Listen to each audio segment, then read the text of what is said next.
Hello and welcome back to my YouTube channel. आज की video में हम देखने लगे हैं अपनी प्लेलिस्ट के ऊपर।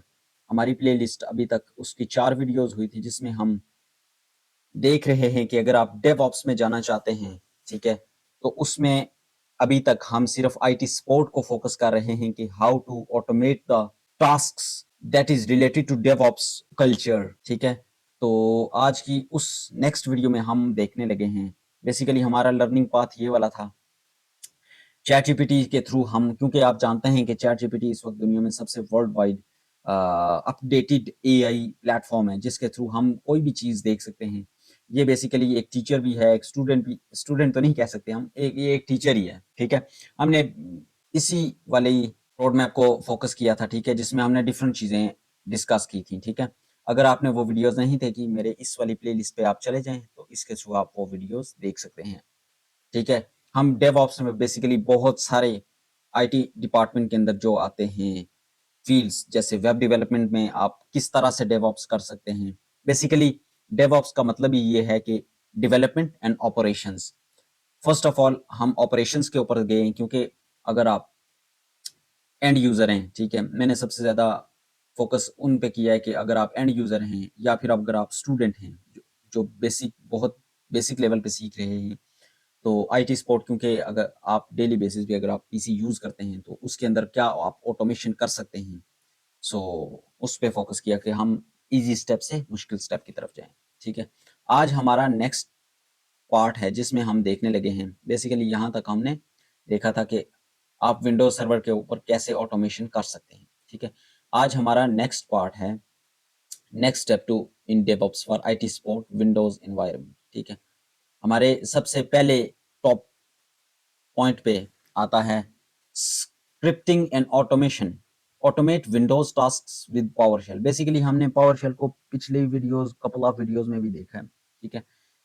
आज हम बेसिकली ज्यादा प्रैक्टिकल नहीं करेंगे, प्रैक्टिकल नेक्स्ट वीडियो में करेंगे, ठीक है। आज हम सिर्फ इसको देखेंगे, ठीक है। So let's get started. Basically इसमें इसने बताया कि remove temporary file and clear event logs, ठीक है। आप जानते हैं कि इवेंट लॉग, आप जो भी काम पीसी के अंदर करते हैं वो जाके इवेंट लॉग्स में सेव होता रहता है। अगर हम इनको देखना चाहें, ठीक है, इवेंट लॉग्स इवेंट व्यूअर के अंदर होता है, ठीक है। आप इसमें बहुत सारी चीजें देखेंगे, जैसे अगर विंडोज लॉग्स यहाँ से होगा हम देखेंगे। सो ये बेसिकली विंडोज लॉग के अंदर आप अगर एप्लीकेशंस में देखना चाहते हैं कि एप्लीकेशंस में आपने कौन कौन सी इंफॉर्मेशन गेट की, कौन कौन सा एरर हुआ, उस एरर के अंदर क्या क्या आया, और उसके लॉग्स की डिफरेंट चीजें आप देखेंगे। यूजर कौन था, ठीक है, और कंप्यूटर कौन था, उसके बाद लॉग कब हुआ, ये सारी चीजें आप देखेंगे, ठीक है। सिक्योरिटी के अंदर आप देख सकते हैं, ये बेसिकली जब आप पॉलिसीज बनाते हैं प्राइवेसी की, या फिर अगर आप डोमेन की में काम करना चाहते हैं विंडोज सर्वर के ऊपर, ये बेसिकली ज्यादातर काम उस चीज पे होता है, ठीक है। बेसिकली नेक्स्ट वीडियो में हम देखेंगे इस पे ये वाला पावर शेल का स्क्रिप्ट अप्लाई करके किस तरह आप ये वाले जो इवेंट्स लॉग है ना, इनको आप क्लियर कर सकते हैं, ठीक है।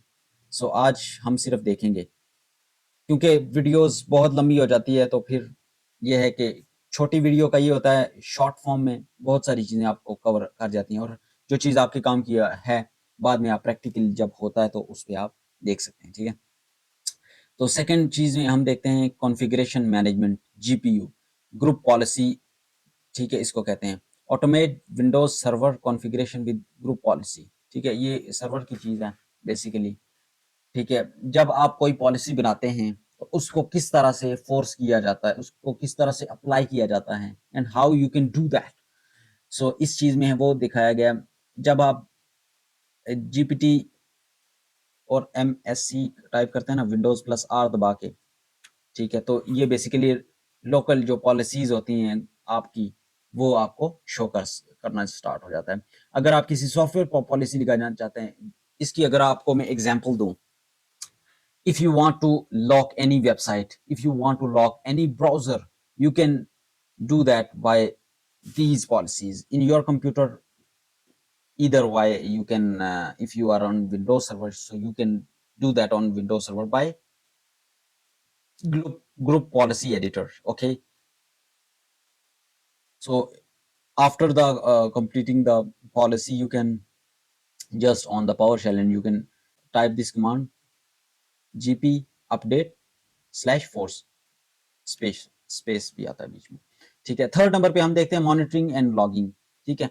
आप जानते हैं कि अगर लॉग्स बेसिकली वही होते हैं कि कब आपने कोई एप्लीकेशन कोई चीज ओपन की, कब आपने कितना पीसी यूज किया, क्या किया, विंडोज के अंदर जितनी भी प्रोसेसेस या फिर आपने काम किए हैं वो बेसिकली बैकएंड पे लॉग्स होते हैं, उन पे सेव होता रहता है, ठीक है। सो gate 10 error from the Windows log, और उस during the working you can face many type of error, whether it is software error, it is hardware error, it is Windows error. You can get the Windows error from the this PowerShell command, okay। So monitoring CPU and RAM, real time CPU usage, ठीक है। So you can get all the information by these commands, okay। Fourth number पे आ जाता है patch management, ठीक है। सो इस चीज को देख लेते हैं, व्हाट इज पैच मैनेजमेंट, क्योंकि हमारे कुछ यूजर्स कुछ व्यूअर्स नहीं होंगे।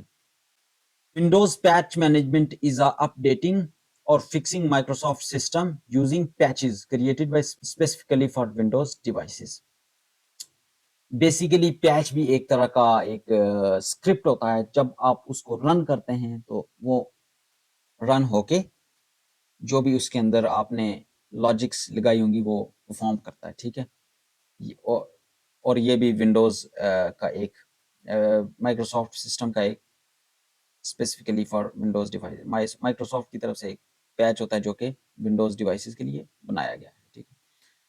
जब आप ये नेक्स्ट वीडियो में हम देखेंगे, then you will understand clearly, okay. So after that we will see remote management, ठीक है। बेसिकली आप रिमोट मैनेजमेंट को इनेबल करना चाहते हैं, डिसेबल करना चाहते हैं। बेसिकली अगर आप सऊदी अरेबिया पाकिस्तान में बैठे हैं और आप बेसिकली किसी और सर्वर को आप एक्सेस करना चाहते हैं, सो you can do that bye remote desktop, आप इसके थ्रू उसको एक्सेस कर सकते हैं। कोई सर्वर ऐसे होते हैं जो कि ऑन प्रेम सर्वर होते हैं। ऑन प्रेम सर्वर का यही आप कह सकते हैं पॉलिसी होती है कि अगर आप उसी इंटरनेट के साथ, बेसिकली ये पॉलिसीज पे डिपेंड करता है कि अगर आप उसी वाईफाई के साथ कनेक्टेड है, जिस वाईफाई के साथ सर्वर आपका ऑन प्रेम कनेक्टेड है, then you can access the server. And whether and if you are using the Windows server on cloud, so you can access by anywhere from the world, okay। सो इसके साथ हम देखते हैं visualization and cloud hyper. ये basically इसको हम skip करते हैं, ये क्लाउड के अंदर जब हम जाएंगे तब ये वाला पॉइंट हम डिस्कस करेंगे। सातवें नंबर पे आ जाता है CI/CD pipeline, CI/CD for DevOps in IT support. Basically इसको ये एडवांस टॉपिक में चला जाता है, इसको हम नेक्स्ट वीडियो में डिस्कस करेंगे, लेकिन इसको किस तरह से इंस्टॉल करना है, add a PowerShell build setup, ठीक है, run script automatically when changes are detected. Basically सबसे पहले देख इसको एक्सप्लेन करवाते हैं कि ये IT सपोर्ट में क्या क्या क्या काम कर रहा है, ठीक है।